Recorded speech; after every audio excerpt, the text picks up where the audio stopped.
Good afternoon, Life Giver family. Sige po, let us all stand up. Pwede po batiin nyo muna yung mga katabi nyo ng good afternoon. Ayan. So today po, let us worship our great, great God. Come on, let's sing. If you really serve a great God, say, hey, oh. If you really serve a great God, say, hey. Blessing and honor, glory and power be unto the Ancient of Days. From every nation, all of creation bow before the Ancient of Days. Sing blessing and honor, glory and power be unto the Ancient of Days. From every nation, all of creation bow before the Ancient of Days. Sing every tongue in heaven and earth shall declare your glory. Every knee shall bow at your throne. In worship you will be exalted, O God, and your kingdom shall not pass away, O Ancient of Days. If you really serve a great God, say, hey, oh. If you really serve a great God, say, hey. Blessing and honor, glory and power be to the Ancient of Grace. From every nation, all of creation bow before the Ancient of Days. Come on, let's sing. Blessing and honor, glory and power be unto the Ancient of Days. From every nation, all of creation bow before the Ancient of Days. Sing every tongue in heaven and earth shall declare your glory. Every knee shall bow at your throne. In worship you will be exalted, O God, and your kingdom shall not pass away. Sing every tongue in heaven and earth shall declare your glory. Every knee shall bow at your throne. In worship you will be exalted, O God, and your kingdom shall not pass away, O Ancient of Days. If you really serve a great God, say, hey, oh. If you really serve a great God, say, hey. Come on, let's continue to worship. Come on, let's clap our hands. Yes, sir, you are holy, God, and you deserve all the praises. Come on, let's sing. You are holy. You are holy. You are holy. You are mighty. You are mighty. You are worthy. You are worthy. Worthy of praise. Worthy of praise. I will follow. I will follow. I will listen. I will listen. I will love you. I will love you. All of my days. I will sing to. I will sing to and worship the King who is worthy. I will love and adore him, and I will bow down before him. I will sing to and worship the King who is worthy. I will love and adore him, and I will bow down before him. You're my Prince of Peace, and I will live my life for you. Come on, let's clap our hands together and sing. You are holy. You are holy. You are holy. You are mighty. You are mighty. You are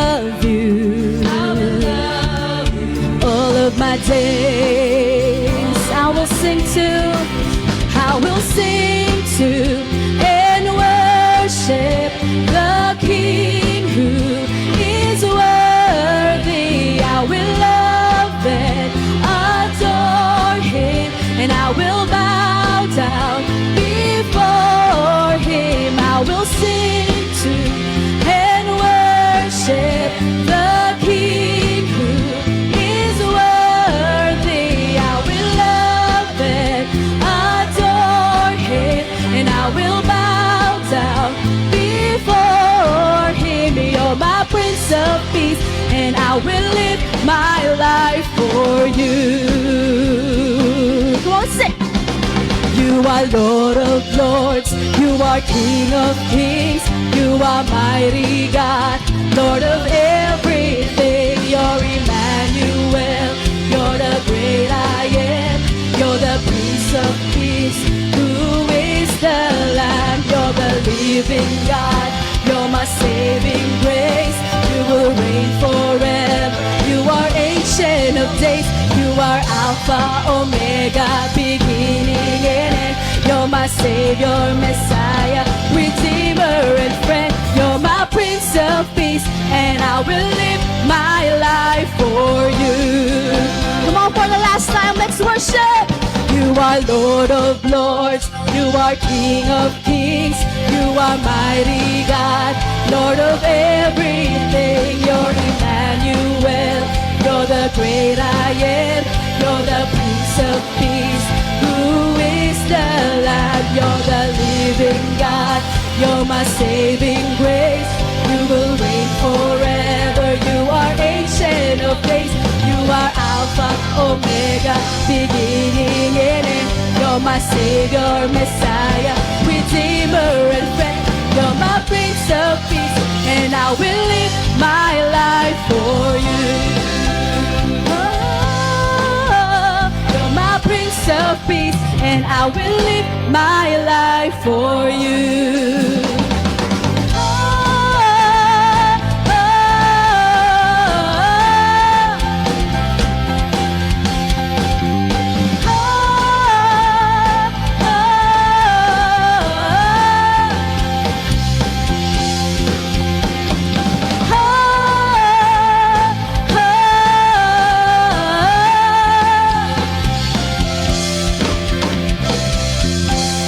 Come on, bigay po natin ang pinakamalakas na papuri at pagsamba sa ating Panginoon. Yes, Jesus.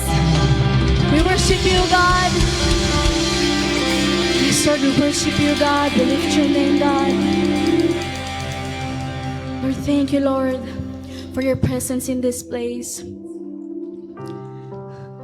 So as we come into church today, alam ko po marami sa atin, we carry different things sa ating isip. We have worries, we have responsibilities, we have plans, even problems. But I want you to know pa that worship gives us the opportunity to shift our focus from ourselves to God. So I pray po this afternoon, maging desire din po natin yung desire ni David sa Psalms 27 verse 4. Which is to gaze upon the beauty of the Lord. Let's fix our eyes on God's holiness, in His beauty and in His presence. So today po, let's not just sing words, but let's focus our hearts towards Him, and let's worship Him. Come on, let's worship. Open your lips and worship God. Yes, Jesus. We worship You.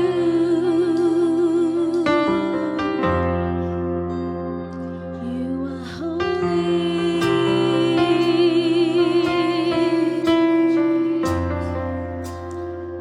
Oh, Jesus.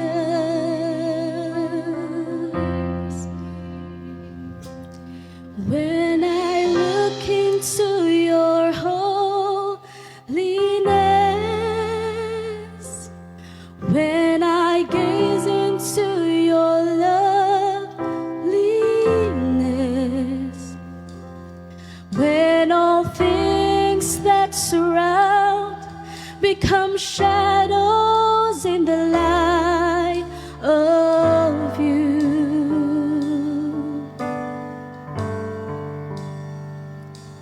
When I found the joy of reaching Your heart, when my will becomes enthroned in Your love, when all things that surround become shadows in the light of You. Come on, let's worship Him. I worship You.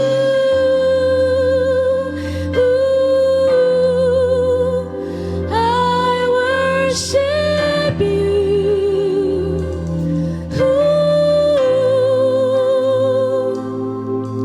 The reason I live is to worship You.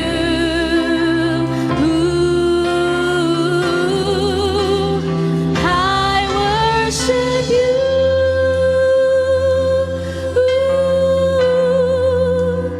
I worship You.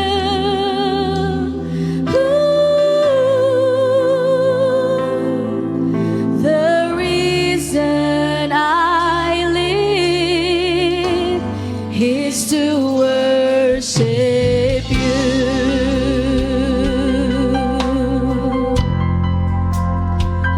Oh, we worship You.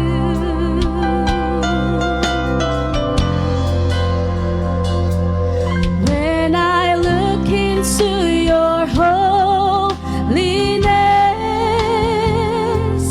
when I gaze into Your loveliness, when all things that surround become shadows in the light of You.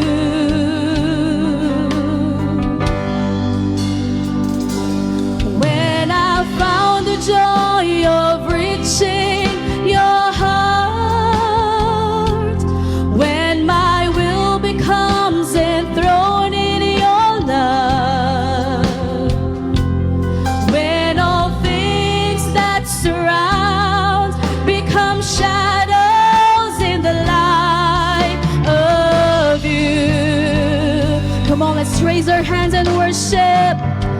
I worship You.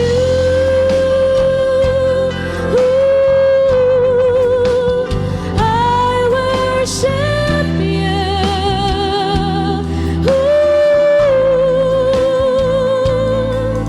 The reason I live is to worship You.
worship you, Almighty God. There is none like you. I worship you, Almighty God. There is none like you. I worship you, O Prince of Peace. That is what I want to do. I give you praise, for you are my righteousness. I worship you, worship you, Almighty God. There is none like you. Oh, Jesus, there is none like you. Oh,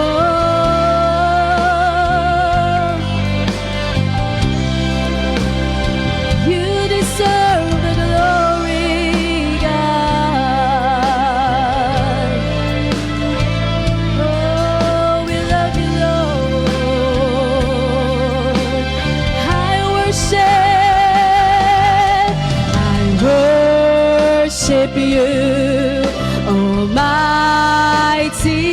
God. There is none like you.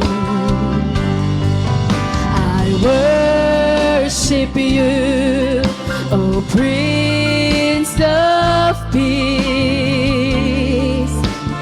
That is what I want to do. I give you praise, for you are my righteousness. I worship you, Almighty God. There is none like you. I worship you,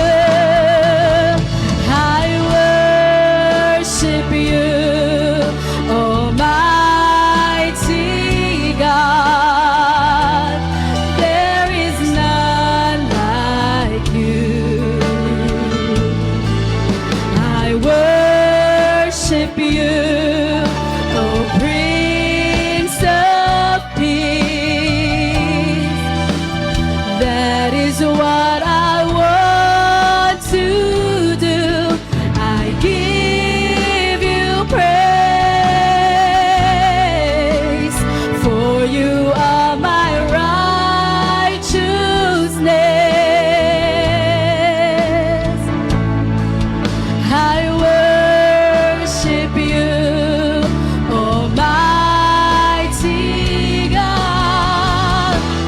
There is none like you. I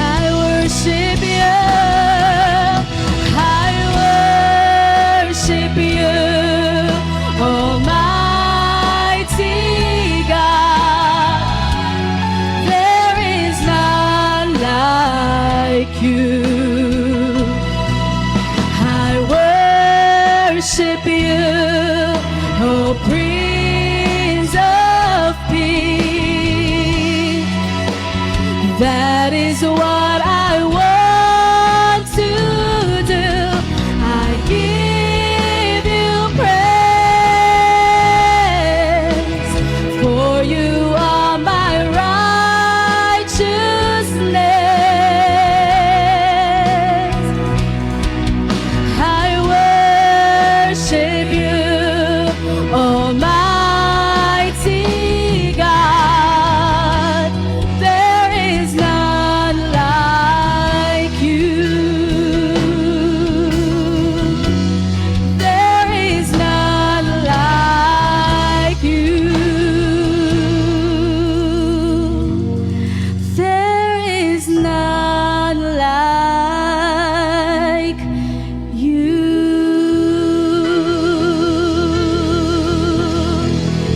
We give you all the glory, all the praises, God.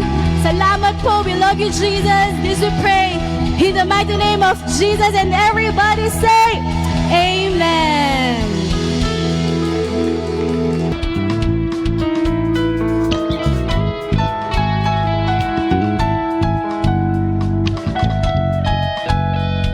Amen. Taas ang kamay ng mga nakakumpleto ng 5. Yan, lahat ng mga nakakumpleto ililibre nung katabi niya. Ayan, tuwang-tuwa naman yung isa. Naka-take advantage. Amen. God is doing great in our church. Kanina rin po, grabe yung presence ni Lord sa 9 a.m. service. And I know that God is a progressive God. And mas bababa siya ngayong hapon na ito. Magpapakita siya at hindi papayag si Holy Spirit na matatapos ang service na to nang hindi ka nababago. Amen. And Amen. I'm excited lang. Grabe, overwhelmed ako sa presence ni Lord. And I'm excited to share the word of God to all of you. Kaya naman, manalangin muna tayo, Panginoon. We allow you to move. We appreciate your presence. We acknowledge your holy presence. Abba, Father, the one who is seated on the throne, who is holy, who is mighty, who is awesome in power. We worship you, who created the heavens and the earth. We adore you, Lord. Here we are, your children, ready to hear from you, ready to hear your word today that will change our hearts. And so, Lord, samahan mo kami ngayong hapon na ito. Excited lang po kami na marinig ang iyong salita. Maraming salamat po. In Jesus' name, and everybody say, Amen! Wow! Sige po, makakaupo na tayong lahat.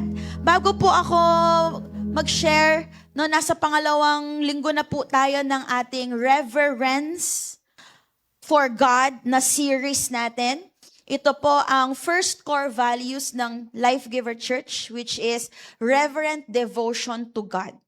Okay? And ginawa po natin itong series for the whole month of March para maging innate po ito sa atin. Maging DNA po ito sa atin na kahit saan tayo pumunta, we have this attitude, we have this attribute that we have reverence for God. Amen? Are you excited?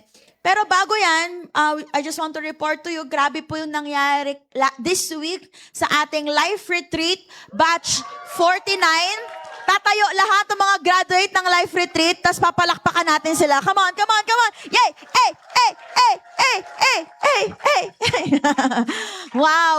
Mas marami din kaninang 9 a.m. But grabe po itong mga to on fire na graduate ng life retreat, gusto nga nila i-extend pa eh. Kaso sabi ko, wala na silang pambayad. And I want to share with you that may 95 tayo na nag-life retreat this week. Grabe po, nandito tayo sa hall and it was very, very spirit-filled. Nakaranas po tayo ng signs and wonders, miracles, healing. Grabe po si Lord, unprecedented. Kahit po kami mga staff nagulat at talagang awestruck lang sa nangyari po sa life retreat. And in fact, ito po ang gusto kong i-share sa inyo. Meron tayong miracle and healing story, lalo na po sa delegate nila, Coach Helen Chua. Meron po tayong isang pipe na nag-life retreat. Alam niyo po, grabe nakarinig. Pang matalino yung joke. Yung katabi mo bukas pa yan tatawa dyan. Ano ba yan? Okay. Yung pipe po, hindi, Coach Helen, tama po, hindi, pipe nga do, tsaka bingi. Okay, so hindi siya nag-utter ng words. And then, yung mga kagrupo niya, tanggap na nila na sila yung magsa-sign language para kay nanay. At alam niyo po, shockingly, deliverance, nakapagsalita, sabi niya, akin yan, yung spiritual profile. Sabi doon sa kapart sa kagrupo niya, akin yan. Nagulat! Nakalaya po. And then Holy Spirit session then, she was filled with the Holy Spirit and she was able to talk. Kaya po yung nagtatestify, yung nakapink, si nanay, and then si Tita Ellen po yung talagang best friend na daw niya, no? Ang kanyang kagrupo. Praise God! Pero hindi pa tapos dyan, kasi pagkatapos ito, may lumapit pa sa akin, Pastora Shobe, meron din po tayo na nakakalakad na ng tuwid. Ayan. Siya po ay si Nanay Wilma, okay, na hindi po yan makakaalis ng bahay nang walang kasama sa bahay, kasama sa church, talagang inaakay-akay na ganyan. And then, alam nyo, lumapit sa akin, sabi niya, Pastora, ilan ng church yung pinuntahan ko, hindi po ako gumagaling. Ang sakit-sakit pa rin ang tuhod ko, pero tinan nyo ginagawa niya. Ayan. Tumatanong. Paano nangyayari yun? Galaw lang po yan ng banal na espiritu sa life retreat. Hindi lang po sa life retreat, pero kung tatanungin niyo po kami mga pastors, laman na kami ng ospital, laman na rin kami ng mga deliverance session, and every week we are witnessing people getting delivered, getting free from all bondages. And alam niyo po, isa sa nakakatuwa sa life retreat, sobrang dami pa pong testimonies. Nakita ng vision, nakita ng vision ng langit, lightning, as in, umano sa mata niya, and he saw glimpse of God. Bukod pa po doon, at marami pa, meron din kaming very relevant testimony na kapag-interpret ng tongues. Di ba tayo, we speak in tongues, we pray in tongues, and then we can't understand it because it's the language of heaven. But talagang number one yun na pinag-pray ko na, Lord, bigyan mo naman tong batch na to na kaya mag-interpret. May interpreter na tayo whenever we speak in tongues. Grabe, na-interpret daw niya yung habang ako ay nagpe-pray. Tama ba, Coach Mel? I forgot the notes. Okay? Na-interpret niya ang aking speaking in tongues, and then I was saying daw that, Lord, listen to your children praying and worshiping you. Grabe! Kinikilabutan po ako sa nangyayari po sa church natin. At alam ko po that every day, ikaw din, ma-encounter mo din ng Panginoon. Amen po ba? Sabi mo sa katabi mo ulit, last na to ha, sabi mo hindi magpapahuli si Lord sa'yo. If this church is every day, every week experiencing, revival, kayo rin po sa inyong mga individual na buhay, mararanasan nyo rin po ang Panginoon. Once again, give Him the best clap offering of praise. Praise God. Hallelujah. Ay, nako, grabe. Overwhelming, but we need to proceed sa ating preaching. Okay? And I want to share with you a topic entitled, When Reverence for God Produces Surrender. When reverence for God produces surrender. Katulad na sinabi ko kanina, we are still on the second week of our Reverent Devotion to God series. And sa preaching po na to, we will understand reverence. We will understand the word reverence sa pamamagitan po ng buhay ni Isaiah. Mahirap po na libro yan. Okay? Pero hihimay-himayin po natin yan ngayon. We will know the word reverence through the encounter of Isaiah with God. At alamin natin saan at paano nagsimulang magkaroon ng reverence si Isaiah kay God at ano ang resulta nito. And I pray that as you learn this, you will also begin to have reverence towards God. Hindi na natin siya i-disrespect, hindi na natin siya imemenos, but we will give Him high regard. Amen? Are you ready? Isaiah chapter 6, verses 1 to 8, doon ang ikot ang ating story. Let me read it for you. In the year of King Uzziah's death, I saw the Lord sitting on a throne. Kinig. I saw the Lord high and exalted, seated on a throne, and the train of His robe filled the temple. Above Him were seraphim. Babagalan ko para masundan nyo yung verses. Each with 6 wings. Yung dalawang wings, they covered their faces. Yung dalawang wings covered the feet. And the other two wings were flying. Lumilipad. Verse 3, and they were calling to one another, Holy, holy, holy, the Lord Almighty. The whole earth is full of His glory. Yun lang daw yung sinasabi ng mga angels. Yun lang daw sinasabi ng mga seraphim. Holy, holy, holy, the Lord God Almighty. The whole earth is full of His glory. Verse 4. At the sound of their voices, the doorposts and thresholds shook. Earthquake, shook, nanginig, and the temple was filled with smoke. Yun ang nakita niyang vision. Yun ang nakita niyang actual.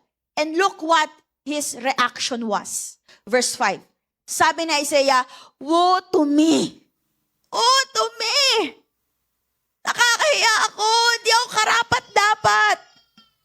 I cried, sabi niya, I am ruined, for I am a man of unclean lips. I live among a people of unclean lips, and my eyes have seen the Lord. The King and the Lord Almighty, verse 6. The one of the seraphim flew to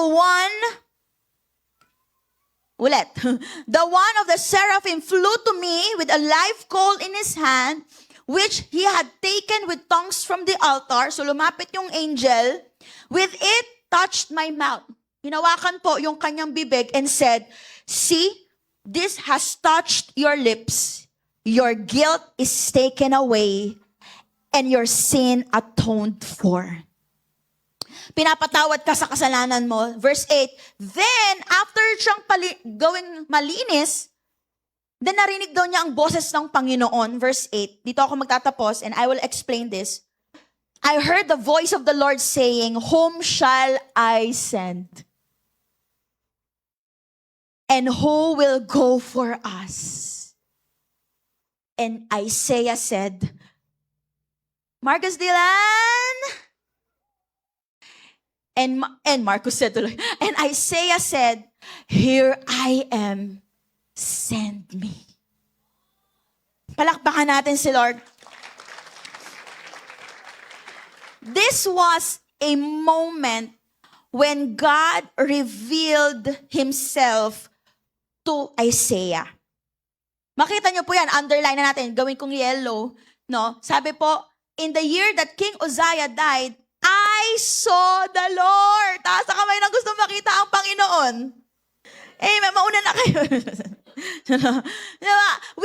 He saw the Lord. Grabe, buhay siya, yet he saw the Lord. Ako pangarap ko yan, Lord, kahit yung paahan mo lang. Lord, kahit yung likod lang, pwede kaya? Kasi hindi mo kakayanin if makikita mo ang Panginoon talaga eh. Talagang patay ka na nun. Tama? But as Isaiah saw the Lord. Ito po yung mga panahon na namatay na po si King Uzziah. Now, sino ba ito? He was the king of Judah that time, and mahigit 50 years na po siyang naghari. 50 years. Kaya po nung namatay siya, parang na-shake po yung buong bansa. Di ba, for example tayo, ikaw may 30 years kang leader, tapos biglang nawala. Di ba parang, di ko alam gagawin ko, saan na ba ako pupunta? Di ba? Ganun din yung nangyari sa Judah. 50 years, they were reigned by King Uzziah and then he died. Parang ganito, di ba? Kapag ang leader na matagal mo nang inaasahan ay nawala, di ba nagkakaroon ito ng uncertainty? Correct? Pero guys, ito po yun, sa moment na yun, may ipinakita si God kay Isaiah. Na kahit mawala ang earthly king, ang tunay na hari ay nasa trono pa rin. Amen? At dito po nagsimula yung life-changing encounter ni Isaiah sa Diyos. Dito rin natin makikita yung pinaka-importanting truth ng ating Christian life. Write this down, that reverence to God is a result of a real encounter with Him. Sa Tagalog, kung totoo mong na-enkwentro ang Diyos, ay totoo ka ring may reverence sa Kanya. Resulta po ang reverence kapag totoong na-encounter mo si Lord. So, himayin natin into 3 things itong Isaiah chapter 6, verses 1 to 8. 3 things about reverence to God. Number 1, reverence is born when we see God's holiness. Everybody say holiness. Nagsisimula lang pala ang reverence mo sa Diyos kapag nakita mo na banal siya. At malinis siya. What is reverence? Reverence is more than respect. Nung pinag-usapan namin to ng mga core leaders ng Metro, sige, para sa'yo, what is respect? Ito yung may high regard. Tama. Sabi naman isa, ate, ito yung more than respect. Okay. Yung may respeto ka na, hello ate. Pero ito, more than respect, hello. Hello. Nagigets mo? Yung hindi mo siya kayang bastusin, it is a deep, holy awe.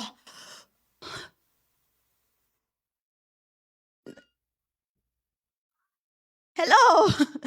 Hindi yung hello, pastor, hello. Sana. Iba to. Ito yung, hello po. Hello po. Di po karapat-dapat para sa inyo. You see yourself very, very small. Bakit? You are in awe of that God. Hello?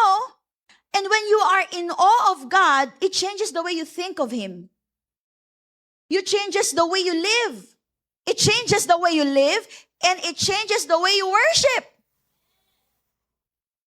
I worship you, Almighty God. May respeto? Meron. Pero yung reverence is, I worship you, Almighty. Yung hindi mo kayang tumingin. Hindi mo kayang hindi lumuhod. Kasi nanginginig ka sa presence ni Lord. Hello?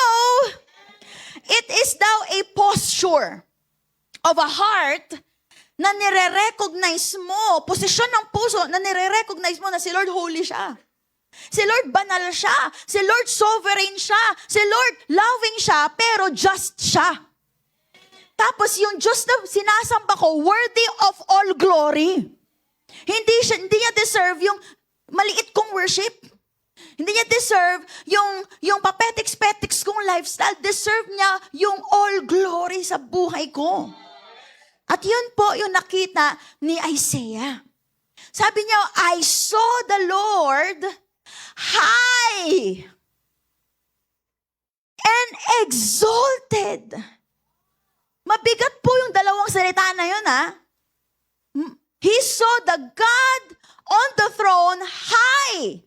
Karespe-respe. Hindi po ito yung high na ano, ha? Yung high, ano yun, mga presidente yun. Okay. Yung high dito is yung mataas. Hindi siya yung ano ka, talagang hibang na hibang ka.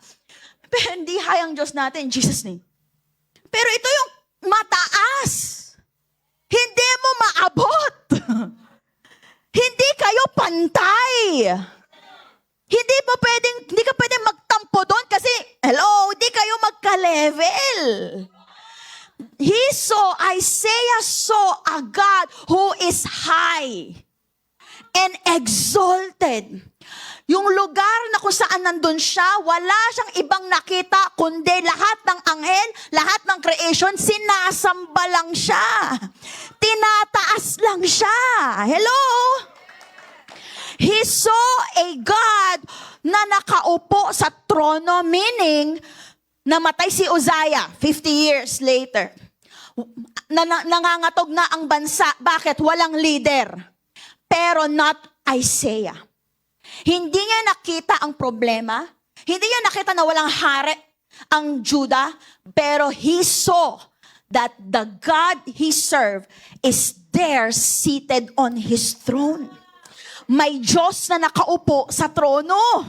Meaning, ito yung meaning niyan. May Diyos na in control. May Diyos na naghahari.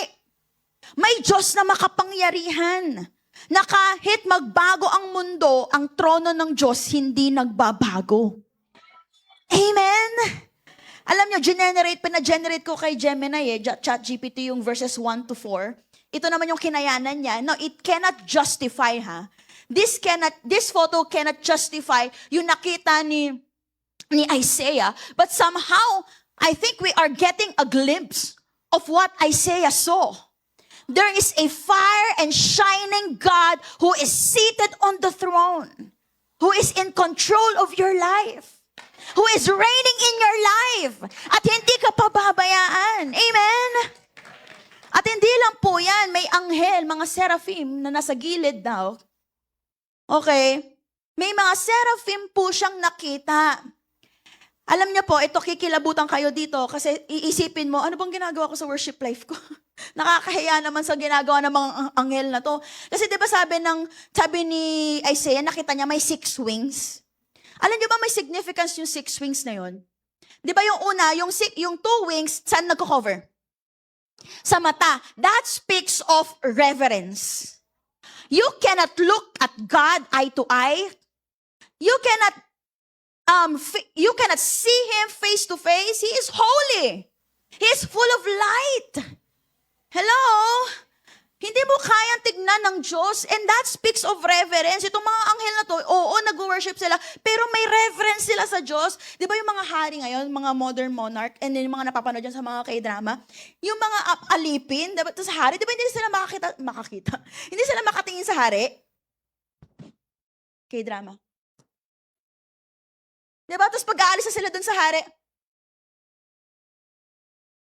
saka sila aalis, saka sila makakakita. Tama ba? Di mo pwedeng tingnan sa mata ang hari. In fact, meron din tayong member sa Qatar, kausap namin ni Marco, nagtatrabaho sa palasyo. Kinonfirm niya na hindi sila pwedeng lumabas pag nandyan na yung hari ng Qatar. Hindi rin nila pwedeng tingnan sa mukha yung hari ng Qatar. So bakit may reverence? May respeto. Hello? Yung wings sa mukha nila speaks of reverence. And then yung wings sa paa daw nila speaks of humility. Speaks of humility na dahil may respeto sila sa Diyos, sila ay nagpapakumbaba. Hindi tayo level, Lord. Alam ko po. Kaya ako po ay servant ninyo. Hello? Hindi tayo pantay. At then yung 2 wings na lumilipad speaks of service. Because you have reverence to God, you are humble enough, at ang resulta daw nun ay maglilingkod ka. You will serve God. Amen? Imagine, kahit ang mga heavenly beings may reverence sa holiness ng Diyos, tayo pa kaya? Even angels have reverence to God. At sabi ni Isaiah, sa vision niya, wala silang sinasabi kundi, Holy, holy, holy is the Lord Almighty. Kaya nga nung inaaral ko to, parang, Lord, ang hirap naman ng sabihin yung word na holy. Ang bigat ng word na holy para lang iput to waste ko, oy, holy.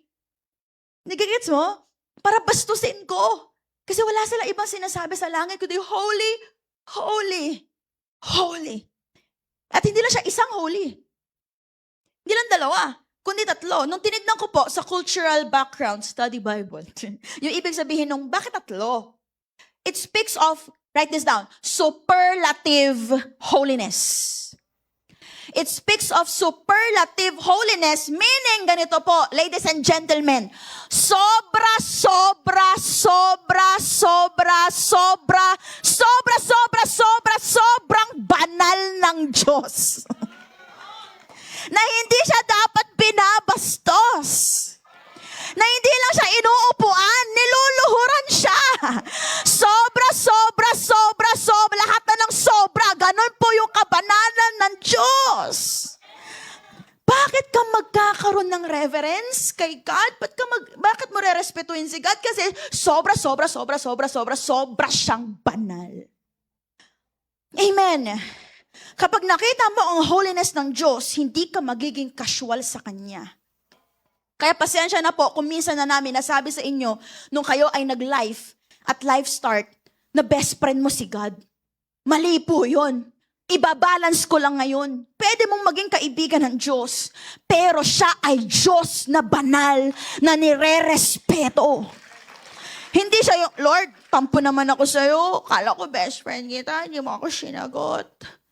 Teka, wala kang karapatang magtampo kay God.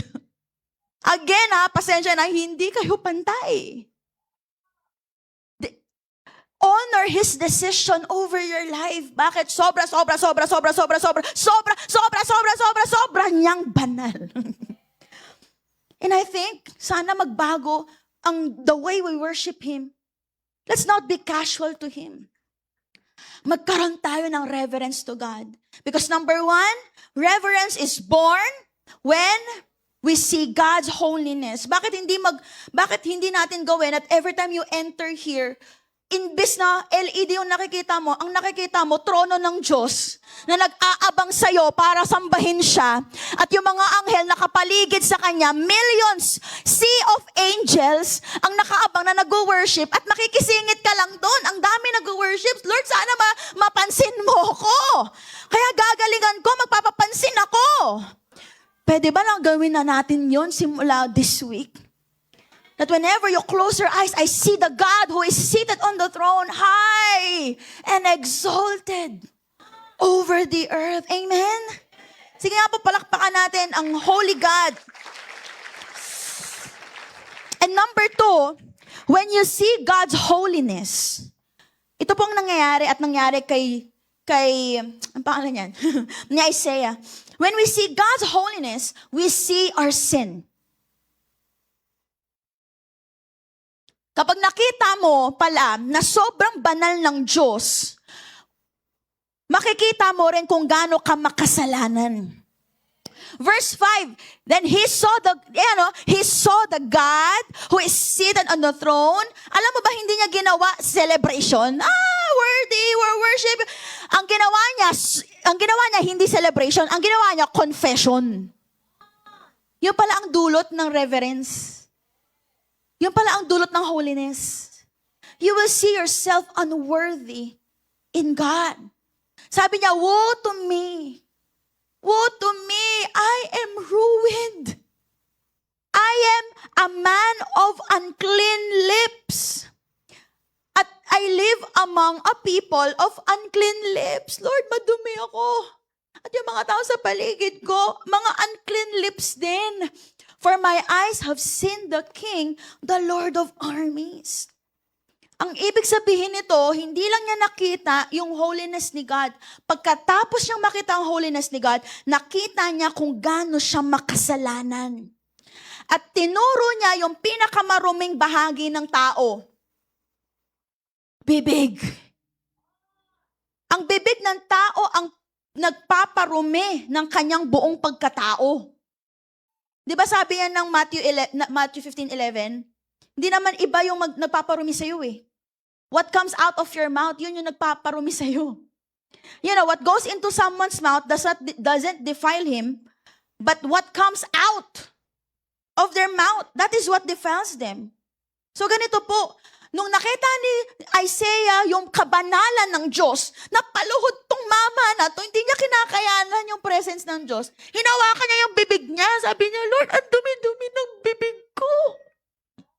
Ang dumi ng bibig ko. Na-realize ni Isaiah na he is ritually unclean. He saw himself na hindi ko po pwedeng gayahin at gawin yung ginagawa ng mga anghel. Hindi ko deserve yan. Yung sabihin, holy, holy, holy is the Lord Almighty. Hindi ko pwedeng sabihin, madumi ako. Yung bibig ko nagmumura, tapos sasabihin ko, worship you, Lord. Yung bibig ko puro negative, sasabihin ko, holy, holy is the Lord God Almighty. Yung bibig ko puro pambabastos, tapos sasabihin ko, holy, holy is the Lord God Almighty. Kapag pala nakita mo yung holiness, Lord, nakikita mo yung karumihan ng bibig mo. Yun yung nangyari kay Isaiah. He saw na hindi ko kayang mag-join sa angels. Pero pangalawa, he saw himself, tinakpan niya yung bibig niya because he saw himself disqualified as a prophet. Disqualified ako in proclaiming your message to your people. Yung bibig ko po, hindi karapat-dapat. Unworthy po yung bibig ko to prophesy and to preach to your people. Grabe yung dulot ng holiness ni God. Makita ni Isaiah na makasalanan siya. Na hindi siya worthy.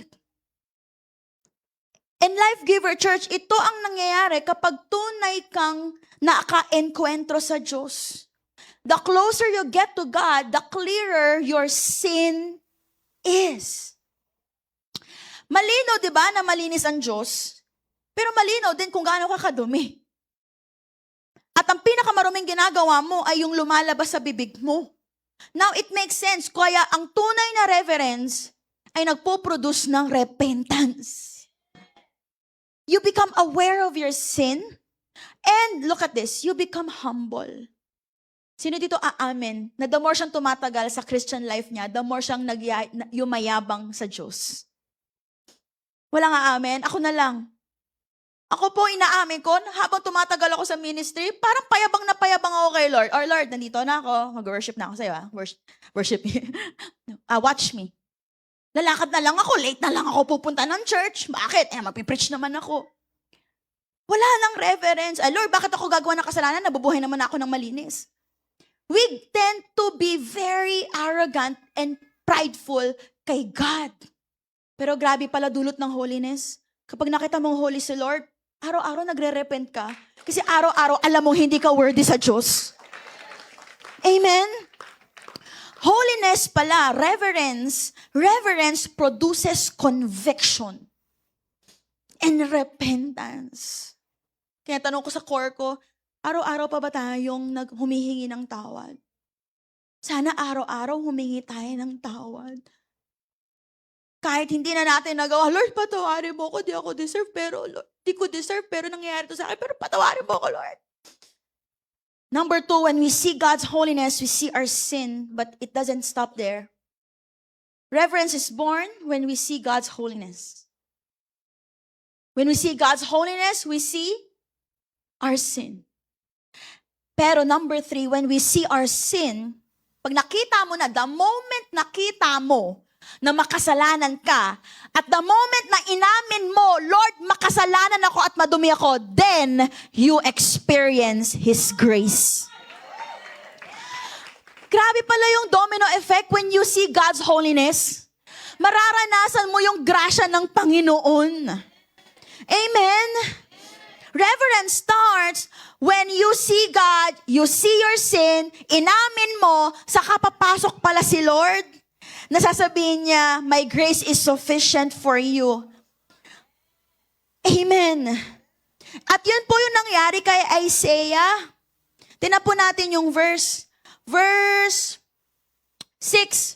The one, nakaranas po siya ng grace ni Lord. Bakit? The one of the seraphim flew to me with a live coal in his hand, which he had taken the tongs from the altar. With it, he touched my mouth and said, see, this has touched your lips. Your guilt is taken away and your sin atoned for. Now, when you begin to make amen your sin, saka papasok na maranasan mo ang unending grace ni Lord. And that grace, write this down, letter A, that grace purifies you. That grace, hindi yung paghingi mo lang ng tawad, pero yung grasya ng Panginoon, yun mismo yung magpapalinis sa'yo.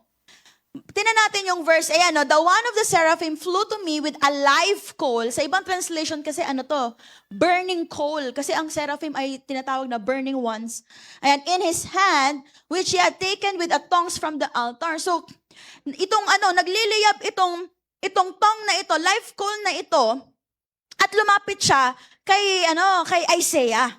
Now, itong burning coal na ito represents purification. Sa ancient culture, ang mga prophets, they perform rituals. to cleanse mouth. Ang dami nilang ritual na nililinis ang bibig ng isang tao bago sila makapag-deliver ng divine message. They treasure it. So sometimes they use washing with water, nugasan ito, or spoken rituals. Meron silang mga, ganyan. Okay, para malinis ka, okay? Okay, gumagamit sila ng tao, prophet, at mga ritual, pero guys, sa storya na ito, God Himself purified Isaiah. Seraphim went to him. God went to him to purify him instantly. Again, fire symbolized removing sin and making him holy. Nung simulang inamin ni Isaiah na siya ay makasalanan, siya ay deserving, saka bumalik ang Panginoon at sinasabi niyang, ako ang magtatanggal ng kasalanan mo. Ako ang maglilinis sa'yo at ako magbabalik ng kabanalan mo dahil ako ay sobrang banal din.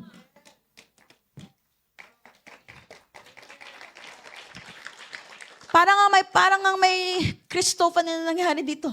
Illustration of Jesus, because yung ginawa ni Christ dito is God showing Isaiah how He would redeem the world. He would take the guilt and sin away, okay, by sacrificing on the altar, okay, and that's the perfect sacrifice ng gagawin din pala ni Jesus later on. Grabe po ang ginawa ni God at naranasan ni Isaiah. Pero hindi lang po purification ang ginawa ni Lord. Pero letter B, itong grace na to will also lead you to be qualified again. Grace that qualifies you. Di ba sabi ni Isaiah, Lord, di na ako karapat dapat maging prophet. Ang dumi-dumi ko. Di ako karapat dapat dito. Pero yung grace ni Lord lumapit sa kanya at sabi niya, I am qualifying you again. In terms of what? He touched his lips. At sabi niya, see, He has touched your lips. This has touched your lips. Your guilt is taken away and your sin atoned for. Amen. Again, ito ay simbolo na tinatanggal ang iyong kasalanan. Guilt was forgiven and his mouth was made clean again to serve God again. Inalis ng Diyos ang kasalanan mo, nilinis ng Diyos yung pinakamaruming parte ng katawan mo, which is yung bibig mo, then yan din ulit ang gagamitin ng Diyos sa mga susunod na henerasyon. Amen. Reverence is born when we see God's holiness. And when we see God's holiness, we see our sin. And when we see our sin, umamin tayo, nagpaka-humble tayo, we see the grace of God. We experience the grace of God. Alam niyo po, itong tatlo na to, hindi magiging mahirap yung question ni Lord. Sa verse 8. Anong resulta ng tatlo na to? Ito lang po, salitang surrender. Everybody say surrender. Magandang kanta yan, di ba? Yung, I surrender.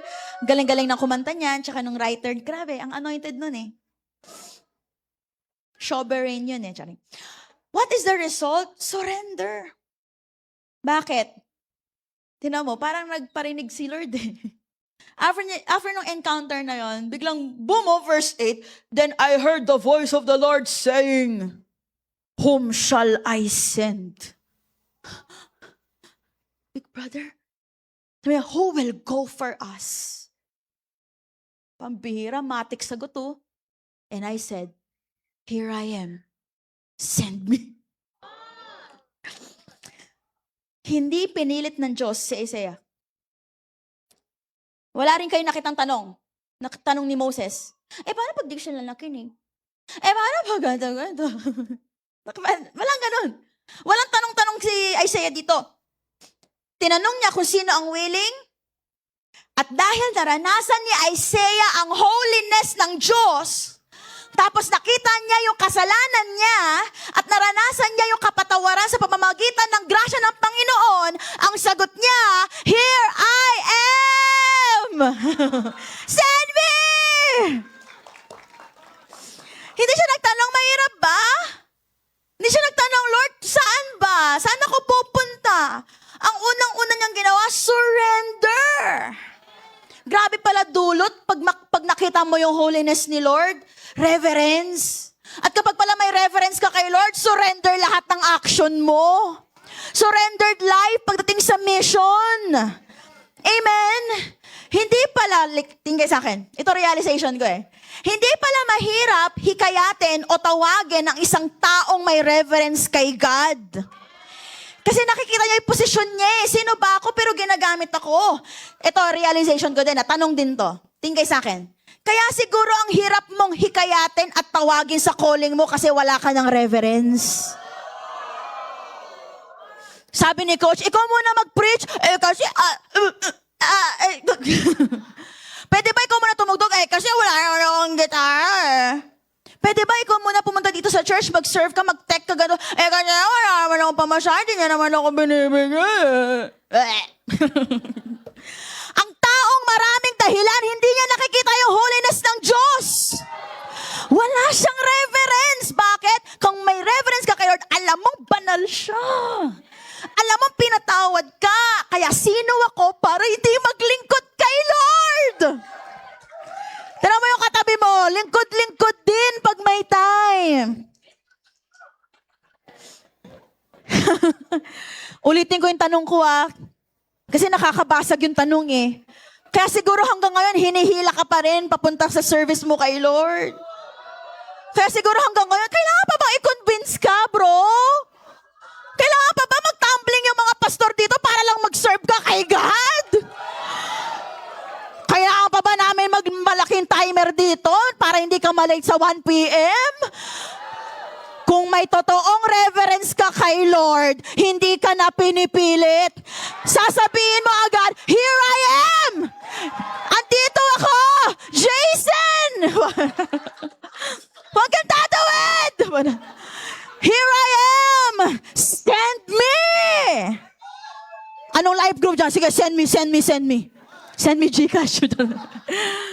Pambira!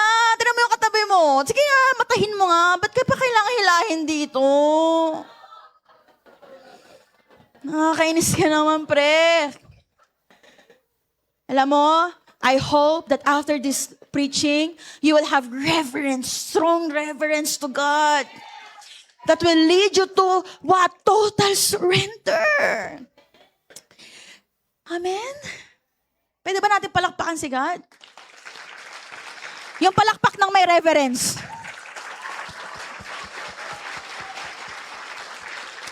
Amen? Ito, pinapadagdag ni Bishop.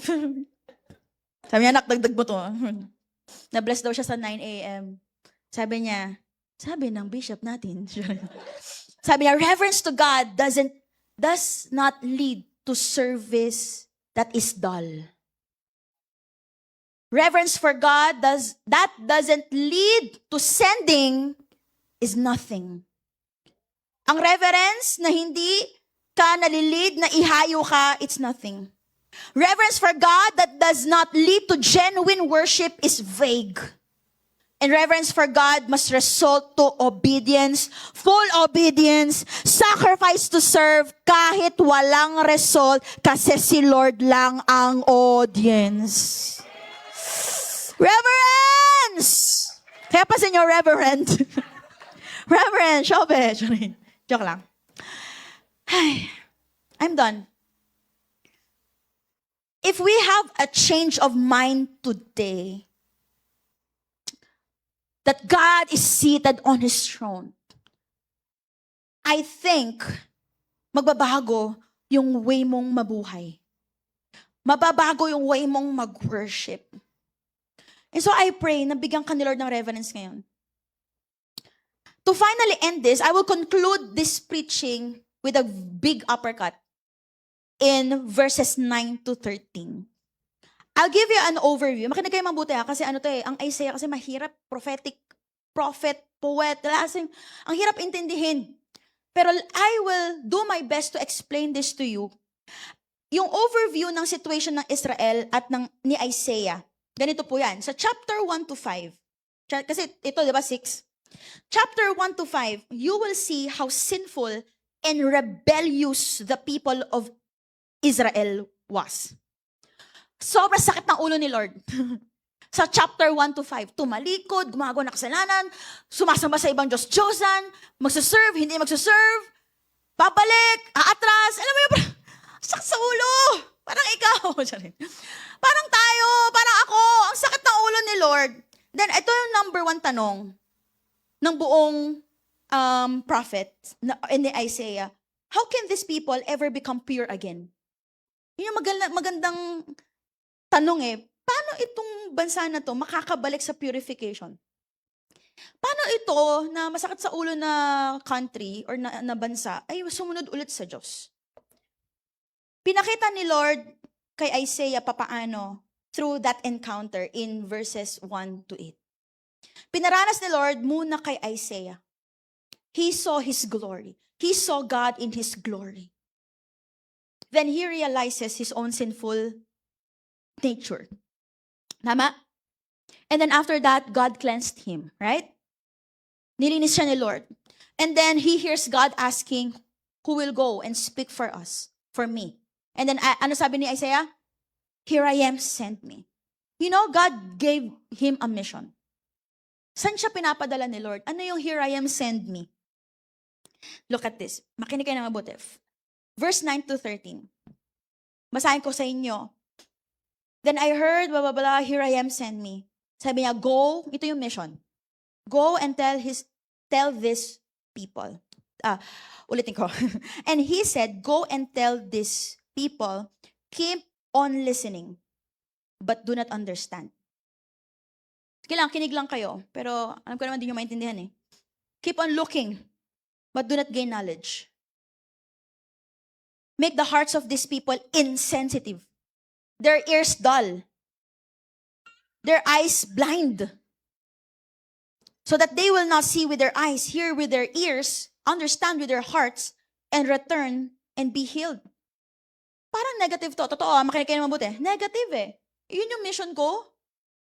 Sa mga taong din makikinig, sa mga taong matigas yung puso. Sabi ni Isaiah, how long, Lord? Sabi niya sa 11, how long, Lord? And he said, until cities are devastated. Okay, so patuloy mong wawasakin yung bansa. And without inhabitant. Houses without people. Maubos kami. And the land is utterly desolate. The Lord has completely removed people. Mangyayari lahat to if completely natanggal na yung mga tao, yung generation. And there are many forsaken places in the midst of the land. Listen carefully. Makinig kayo mabuti. Tingin kayo sa akin. This is the overview of the mission of Isaiah. Because of the spiritual condition of Isaiah's generation, many people would hear God's truth but still refuse to understand it. Yun yung sasalubong kay Isaiah na mission. Instead of softening their hearts sa message ni Isaiah, the message would actually make their hearts even harder. Pero, ito yung magpapatatag para kay Isaiah na mas maging faithful in preaching God's message. Even if people do not respond, Isaiah, still preach. Even though their hearts are hard, preach. Bakit? Hindi tao ang magpapaalis sa iyo sa calling mo. Dahil ito sa holiness na nakita mo.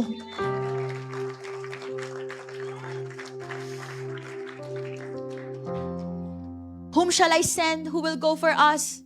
Sabi na Isaiah, here I am, Lord. Send me. Ito yung kakaharapin niya. Ikaw ba? Paano pag ganyan mga disciples mo? Patigas na patigas yung puso. Patigas na patigas yung ulo. Magpipreach ka pa rin ba? Kung alam mo kung ano yung magpapanatili sa'yo sa calling mo, yung holiness ni God. Yung encounter mo sa Diyos. Yung encounter mo na maliit ka, makasalanan ka, pero yung grasya ng Diyos binigay sa'yo. Sino ako para tumigil? That's what the encounter of Isaiah for. Para tumatag yung puso niya sa darating na mission. Diba sabi niya, Lord, how long? The answer was difficult. Sobrang sakit sa puso nung answer ni Lord. Sabi niya, hanggang judgment dumating. Hanggang sa i-destroy ko yung land. Hanggang sa tumigas yung puso nila. Hanggang sa may pumalit na bagong henerasyon na kung saan sila na ang gagamitin ko. Malaki yung word na destruction, pero magpapatuloy sa Isaiah. Pero that's not the final word. Bakit? Kasi may 13, 14. Sabi niya, may verse 13, yet there will still be a 10th portion. Yung 90, pasaway. Yung 90, masakit ulo. Wait, may 10 na mananatili. And it will again be subject to burning. And like there breathe or an oak whose stump remains when it is cut down, the holy seed is its stump. Let me explain that. Baka hindi nyo na-gets. This is what stump looks like. Next slide. Sabi niya, okay, mangyayari lahat yan. Pag naubos na yung old generation na masakit ang ulo, meron akong ititira na 10. Yan, stump. At dyan ako magsisimula.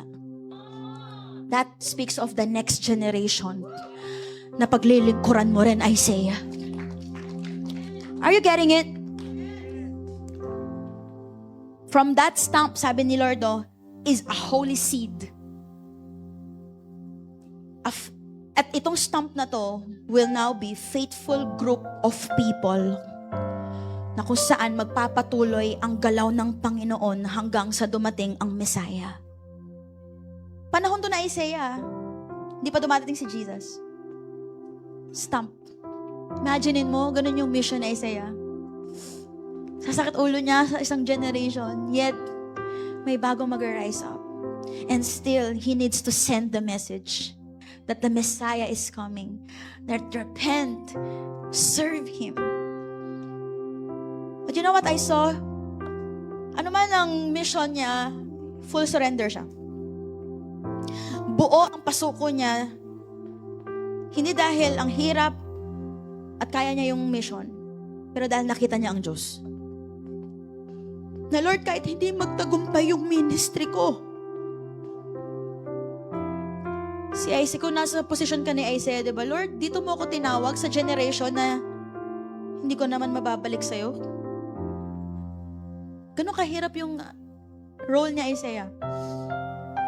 Kahit hindi niya maibalik ang Judah sa paglilingkod sa Diyos, maglilingkod pa rin ako. Lord, whether successful ang mission, failure ang mission, nandito ako. Here I am, send me. Whether may tao o wala, here I am, send me. Whether pagpalain mo ko or not, here I am, send me. Whether may susunod sa akin o wala, here I am, send me, because I saw you, I saw your holiness, you are high and exalted, seated on the throne, at alam pong hindi mo ko pababayaan. At alam niyo, para kay Isaiah, ang makita ang Diyos, at ang galangin siya, yun na yung pinakamalaking accomplishment niya sa ministry niya. Hindi yung madami ako members, madami ako na-win, bonus yun. Pero ang pinaka-accomplishment ni Isaiah, makita ko ang Diyos. At Galangin ko siya ng buong buhay ko. Na hindi ko bastusin yung pangalan niya. At yun ang tatrabahuhin ko habang ako ay nabubuhay. Reverence to God starts by seeing the holiness of God. And once you see the holiness of God, sobrang angat yung kasalanan mo na hindi mo kayang magyabang sa Diyos. Wala kang ibang gagawin kundi humingi ng tawad. Humingi ng tawad sa Kanya. At kapag humingi ka na ng tawad sa Kanya, then that's the moment you will experience the grace of God in your life. At kapag nabestow ang grace sa'yo, hindi na lang pala mahirap ang salitang surrender. Ganito po kumilos si Lord hanggang ngayon. Mahilig siya sa big encounters sa isang tao. And it's more than emotional experience. I hope maranasan mo to ngayon. Yung sobra-sobrang respeto sa sobra-sobrang kabanalan ng Diyos.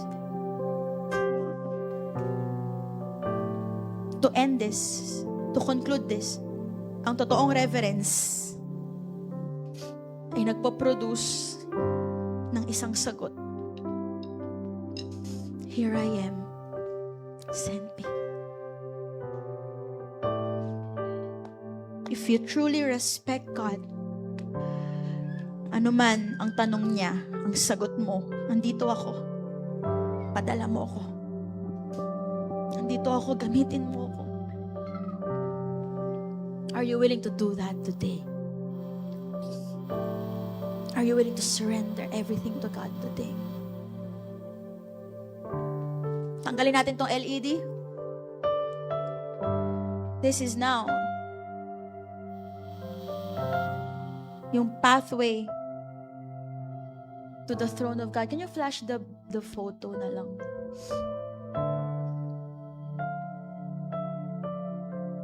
We have a God who is high and exalted, seated on the throne. And He deserves your worship. Sabi ni Bishop last week, baka mas magaling pa sa'yo yung bato mag-worship. Kung hindi ka mag-worship, yung balyena mag-worship. Even stars, they worship God. Tayo lang po ang created being with a mouth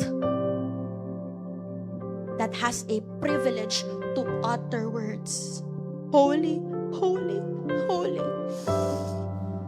Lord God Almighty. I worship you, Lord. If you are ready, I want you to stand up slowly. And we're gonna worship Him. This ceiling now is being broken. This is now the floor of the throne of God.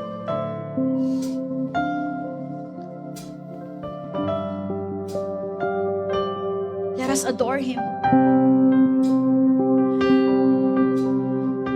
My God, who is high, exalted, seated on the throne. My God, who is faithful. My God, who is strong in power. My refuge, my strength, slow to anger, abounding in love. My God, who is mighty to save. I worship you. Close your eyes. Worship Him. See God seated on the throne and worship with the angels.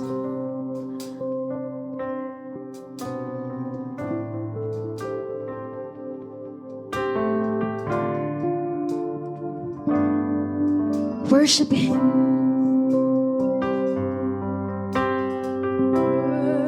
Worship you, Almighty God. There is none like you.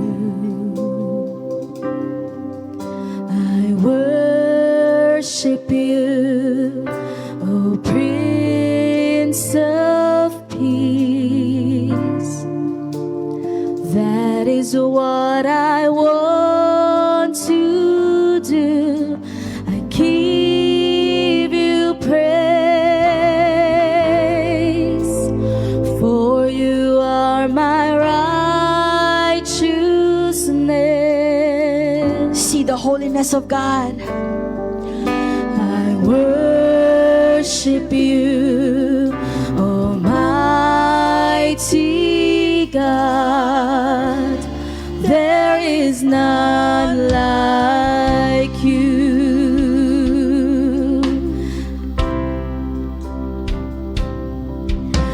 I worship you, Almighty God.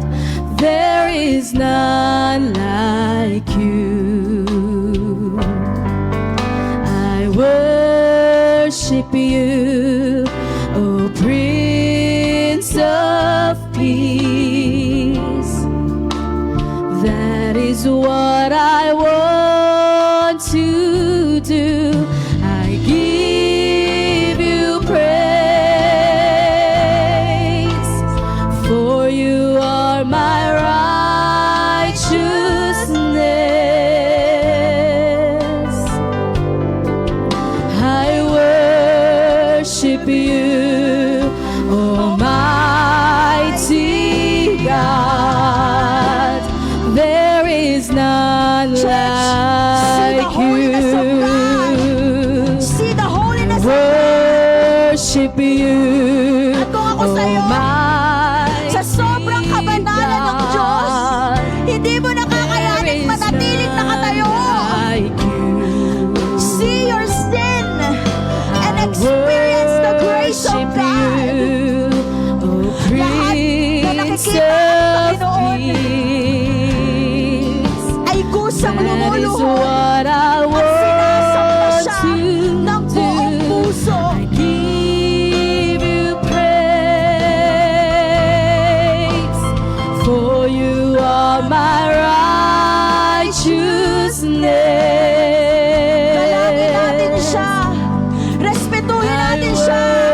Worship you, Almighty God. There is none like you. I worship you, Almighty God. There is none like you. I worship you, O Prince of Peace. That is what I want to do. I give you praise, for you are my righteousness. And experience the grace of God. I worship Humingi ng you, tawad, humingi ng kalinisan. Almighty Experience the grace of God. God. There is none like you. I worship you, Almighty God. There is none like you. I worship you, O Prince of Peace. That is what I want to do. I give you praise,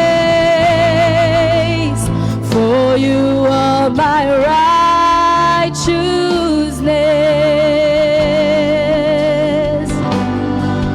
I worship you, Almighty God. There is none like you. At may tanong ang Diyos sa iyo. May tanong ang Diyos sa lugar na to. Whom shall I send? Who will go for us? Whom shall I send? And who will go for us? Anong sagot mo? Nagtatanong ang Diyos sa'yo, sino ang pwede kong ipadala? Sino ang sasama sa amin? I want you to answer that to God right now. Come on. Come on. Kung ako sa'yo, sinisigaw ko na, Lord! Here I am! Here I am, send me! Lord, gamitin mo ako! Ipadala mo ako! Kung ayaw nila ako magpapagamit sa'yo. I want you to respond to God right now. This is the floor of the grace of God. Respond. Tell Him, God, I am going. Come on. Come on.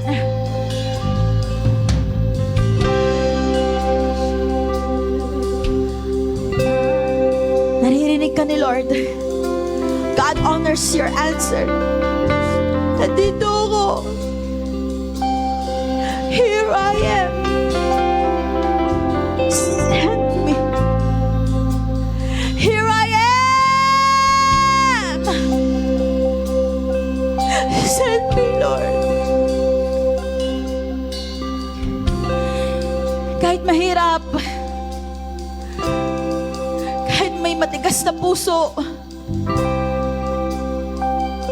kahit mukhang imposible, gagawin ko. Kahit may paghihirap, kahit may persecution, susunod ako. Walang pero-pero, walang paano. Nandito ako, susunod sa iyo. Nandito ako, sasama sa iyo. I'll give you one more minute. Close the deal. Come on, close the deal. Say, God, here I am. I'm ready to go.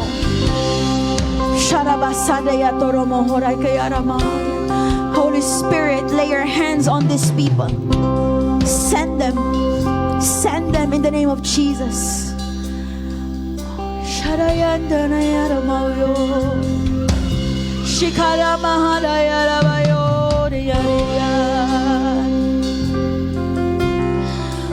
Oh, sinasamba ka namin, Panginoon.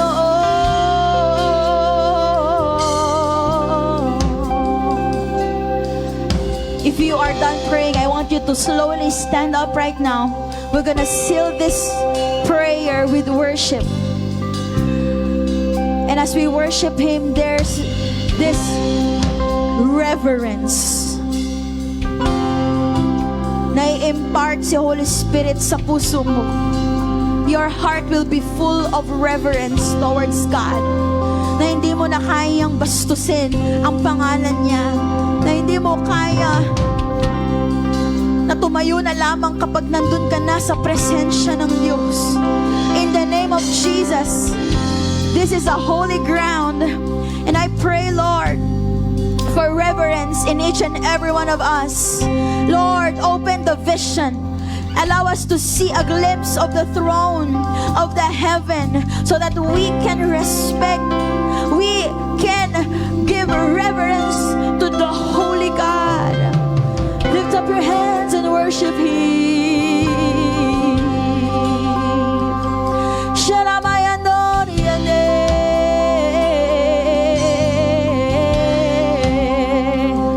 For He is holy God. Oh, you are holy, holy, holy.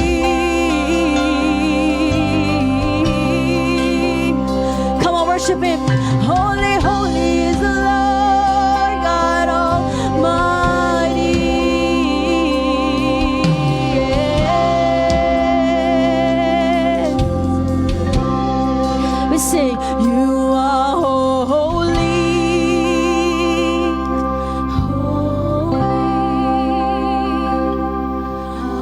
you, Lord God Almighty. Worthy is the Lamb. Worthy is the Lamb. Make it louder. You are holy. Worship the one who is sitting on the throne. Worship the holy God. Lord God Almighty. Worthy is the Lamb. Worthy is the Lamb. You are holy. Holy are you, Lord God Almighty. Worthy is the Lamb. Worthy is the Lamb. Lift up your hands, sing it out. You are holy. Holy are you, Lord God Almighty. Worthy is the Lamb.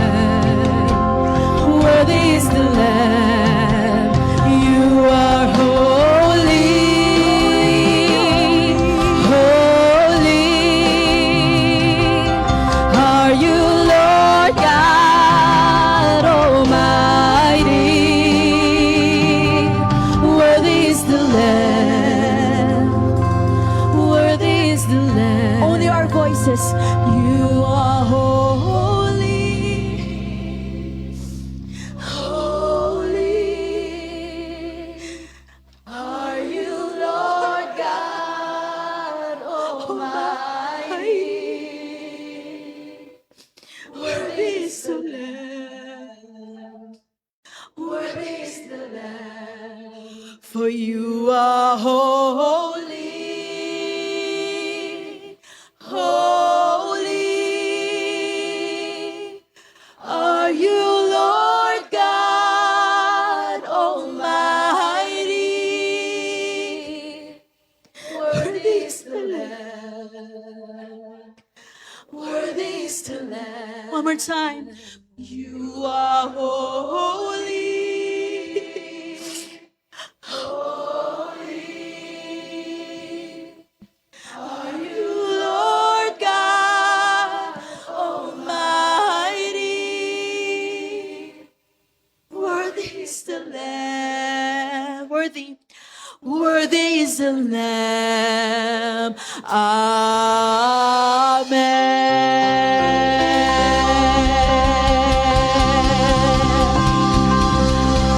Give him the highest honor.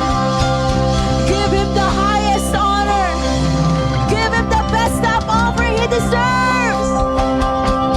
Holy, holy, holy.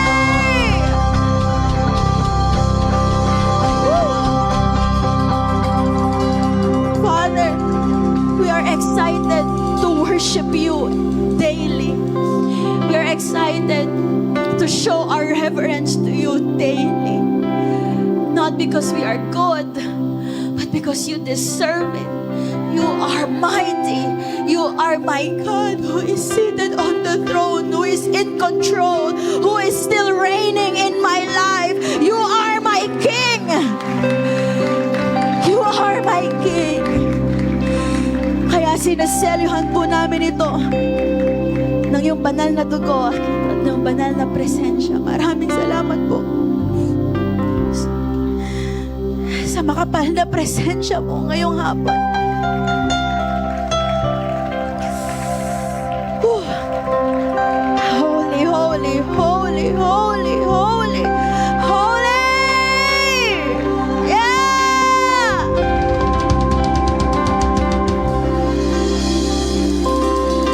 Ay, to you be all the glory, honor, and praise. In Jesus' name. And everybody say, yakapin natin ang ating pamilya, asawa, life group. Come on, let's extend our love to that person. Hallelujah. Tatayo tayong lahat. I pray na mag-reflect itong natutunan ninyo sa inyong devotion, sa inyong prayer life and worship life. Balik tayo sa devotion. Basa ulit ng Bible, mag-worship ulit sa inyong mga bahay, mag-pray ulit. Amen? Before we pray, I just want to announce na this month, open na po ulit ang ating enrollment and application for School of Discipleship. So just proceed sa lifegiverchurch.ph/SOD if you want to enroll sa Foundations class, Make Disciples class, Life Group class, and Consecration class. At good news, may additional class po tayo and we call it Mission School. Ang Mission School po ay magsa-start sa March 14. It's only for 1,000 pesos if God is leading you to go somewhere. Korea, Iran, Iraq, okay, and hindi namin kayo gustong pakawalan ng walang impartation that we can start a church, we can start a life group there. So you can enroll, just message your pastors if you want to do so. Amen? Are you excited? All right, so lift up your hands. May the Lord richly bless you and your children. Amen. May He keep you falling and make you stand unblemished. Amen. May His grace work in you. May His face shine on you. May His abundance flow throughout your lifetime. Amen. With enjoyment, good health, soul prosper. May you have life to the fullest. Amen. Receive this from Jesus Christ, the life giver. When fellowship ends.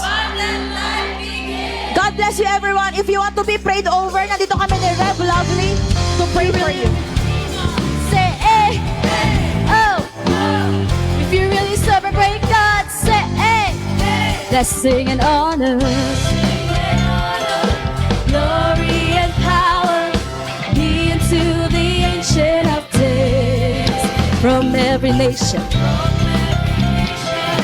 all of creation, bow before the Ancient of Days. Blessing and honor, glory and power be unto the